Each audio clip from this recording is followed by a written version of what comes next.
Well, hello and welcome. My name is Mark Aylward, and I'm here with my friend and colleague Jeff Otis. And Jeff and I are doing some video content around the topic of leadership. I think we're both of the same opinion that there is a lack of leadership in the world today, in the country today, in corporate America today. And I'm not exactly sure why that is, Jeff, but I believe it to be the case. And what we're talking about today is kind of a segue from what we talked about in our first episode, which was, among other things, we gave people an idea to start putting down a list of bullets of things that they might want to consider they would need to attend to track their own leadership journey, what things are important as they go from concept to reality and becoming a better leader. And I think today we're going to talk about the fear that surrounds some of those things, maybe all of those things, because if they're new by nature, by default, I think human nature is such that when you take on something new, there's at least some level of fear. Jeff, what do you think? Yeah, 100%. Thanks, Mark. Last time we spoke, we talked a lot about as a leader, knowing your unique strengths. I think we gave everybody an exercise to reach out and ask people to sort of reflect back to them what they saw as, your unique strengths.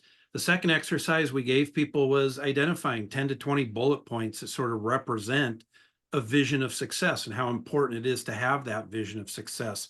But you're 100% right. When you start to consider that vision of success is when, fears start to bubble up or limiting beliefs, some people will refer it to. And often that's the difference between, achieving those aspirations and not. So I think fears is a very important topic. I think it's something everybody deals with at different levels and different areas of their life. And being a great leader is somewhat dependent upon managing your own fears and helping remove, the fears in others.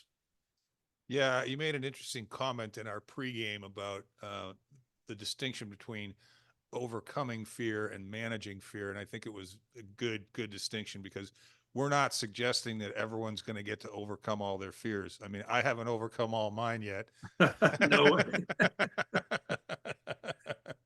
but but managing them, I think, is a great way to contextualize it. I really think that's good. I think, I go through an exercise pretty much on a daily basis, and one of the things I do is I go list things that I want to surrender, or otherwise maybe talk things that I worry about, and I constantly put down things like self doubt, um, regret, um, comparison, um, my inner critic, and you called them limiting beliefs before. I believe that's exactly what they are, but they're also fears, and they're genuine fears.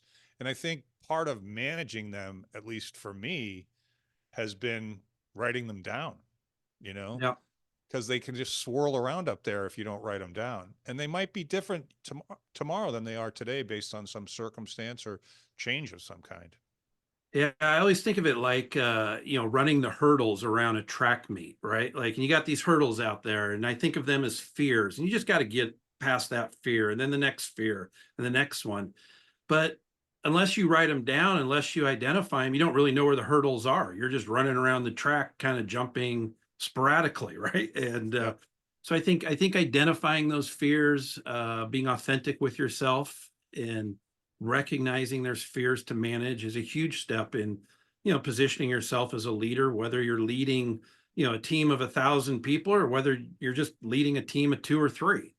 Um, Yeah, and I think the expectation of an absence of fear is unreasonable. I think that and almost embracing the fear as if it's okay, and processing it however you want. I mean, you can there's all kinds of tools out there, but the first step to leadership, I think, is managing your own fears, and then to your point, whoever's around you reporting to you or leaning on you or depending on you, to be conscious of the fact that they have all their own fears as well. We were talking a little bit about that earlier in terms of yeah.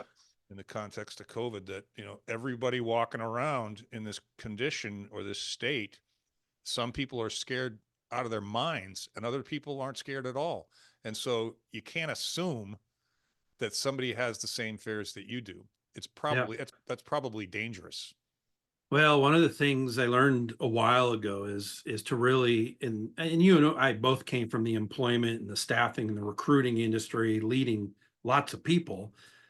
But I just remember it dawning on me very specifically that no two people are the same, right? Like everybody's had different experiences, different influences, different moments in their life.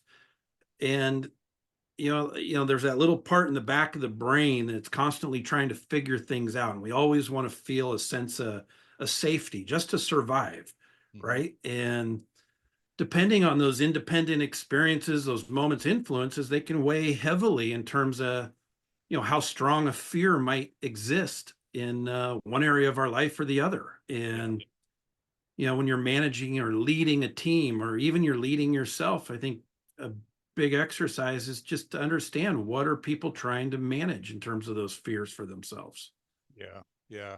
It's interesting. We both played team sports um, at relatively high levels, you higher than me, but we both had different kinds of coaches. And I think team sports is such a great place to learn about leadership among other things. But I don't know if you ever had a coach that was a yeller, that was a screamer. Oh yeah, Yeah. plenty of them.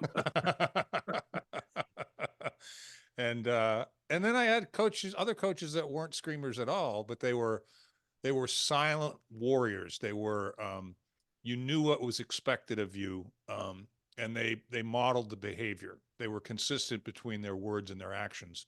Because we all played with a bunch of different kinds of personalities as well as for teammates, and some guys respond to getting screamed at, and some guys don't. And so I think that you've said it a number of times that every individual has a different set of fears based on the way they were raised and the circumstances around the way they were raised.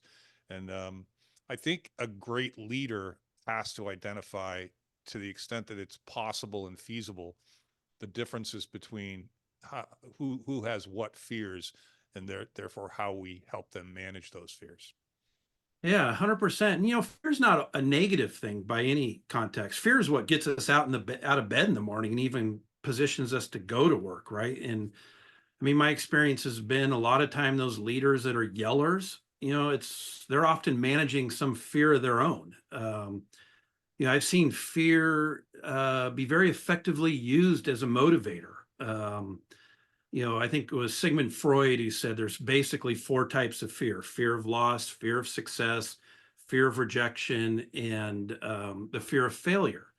Mhm. Right. Well, just sometimes reminding somebody why they're doing something will help them overcome and manage their way through some of those fears. But what I think is what we see too often today is fear being used as a manipulator Mhm. versus a motivator.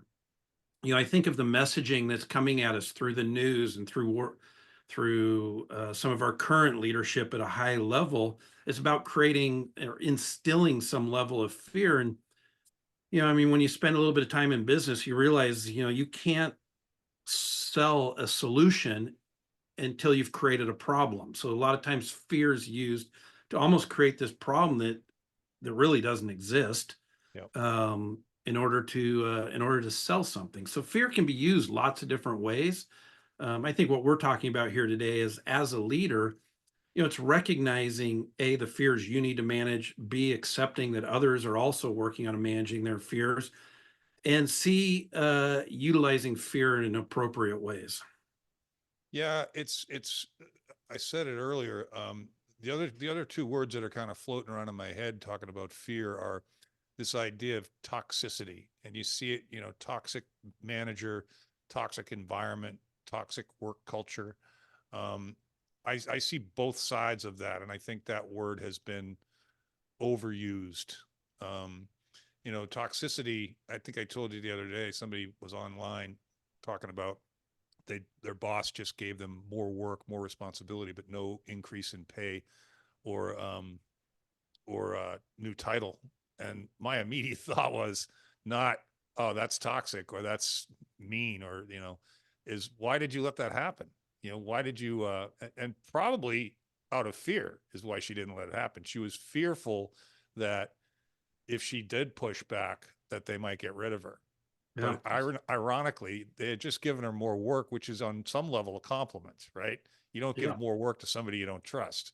So I don't know how you feel about that, but it's and safe spaces. That's another one that kind of rubs me the wrong way. Of course, we all look for safety, as you alluded to, um, but we also need to bring some fortitude to some of these fears, right? Yeah, for sure. Well, you're not growing unless you're stretching. Hmm. Right. And so sometimes that requires facing a fear and going through it. I mean, know as a leader myself, I often gave people extra work, and really it was to, sometimes just assess, are they the individual to rise to the next level and be the next leader within our organization? Did they have the capacity to perform under maybe more stressful situations than others? When you're put in that responsibility of leading a team of people, you need to care about everybody's outcome and care about, creating that environment that allows people to flourish. But sometimes you got to push that, push and create those opportunities for people stretch into uncomfortable, uh, just into uncomfortable opportunities. Yeah. Well, it's also a way when you give someone something new to do or something more to do or something more challenging to do, it's really a good way as well to flush out what their fears really are. Because Yep. in my experience, if you ask someone what they're fearful of, they're not going to tell you everything they're fearful of because it's embarrassing, right? Yep.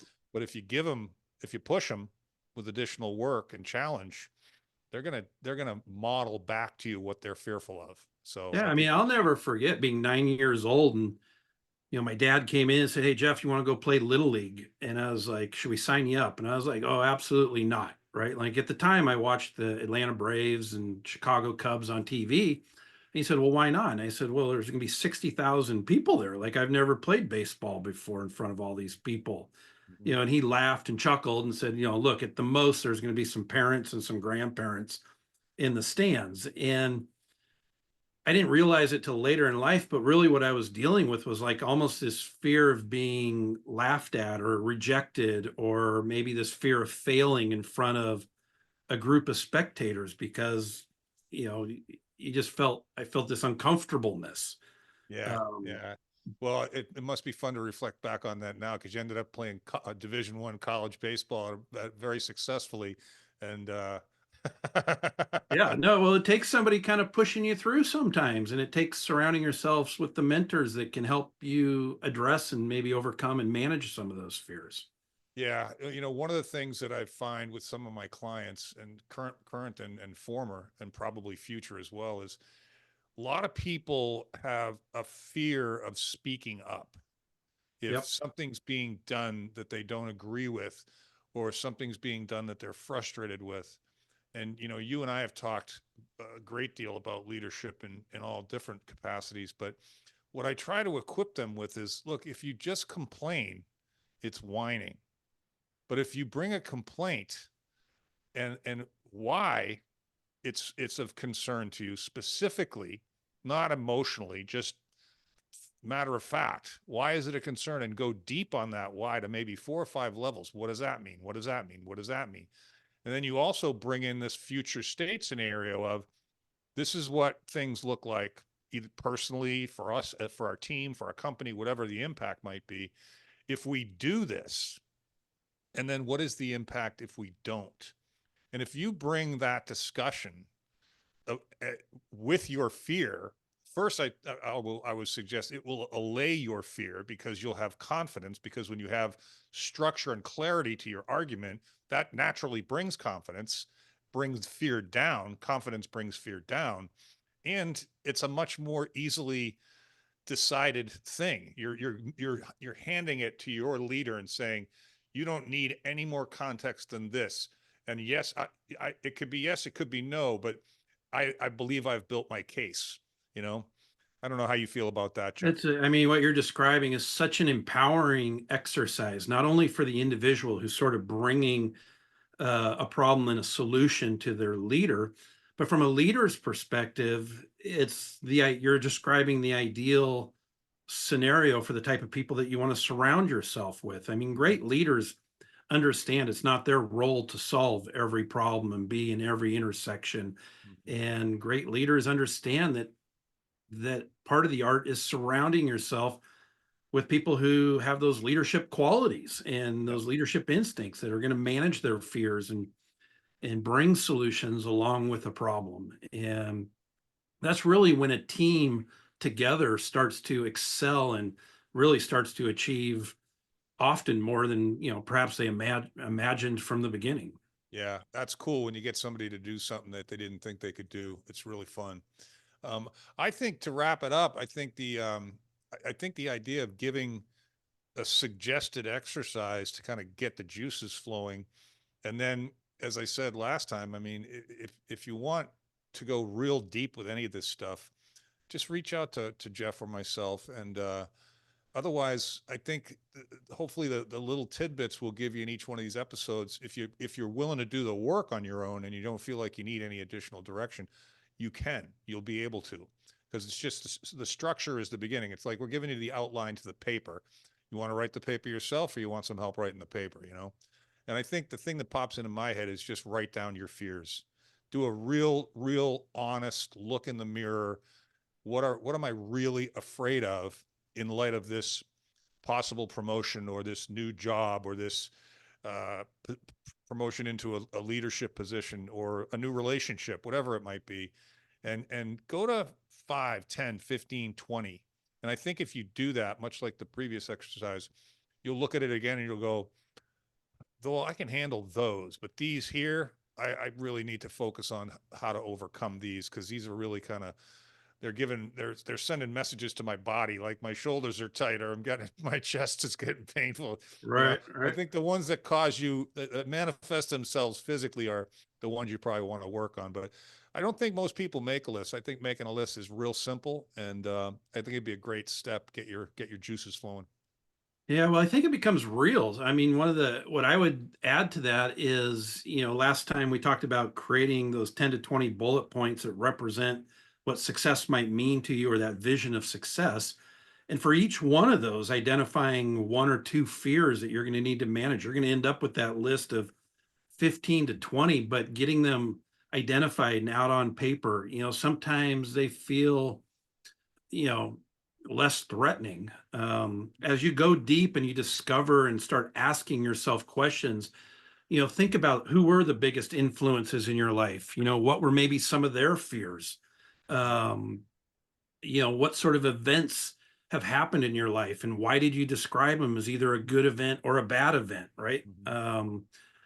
You'll find that fears have sort of manifested themselves from many different areas of your life, but identifying is really the first step in starting to manage them and starting to move past them and starting to just increase and bolster that confidence, which is so important to protect, especially as a leader.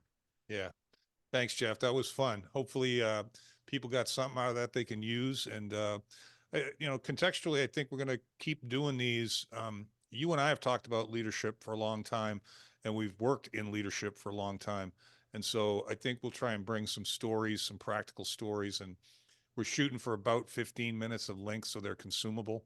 Um, but yeah, I don't know if you have any final thoughts, Jeff, but once again, I enjoyed the discussion.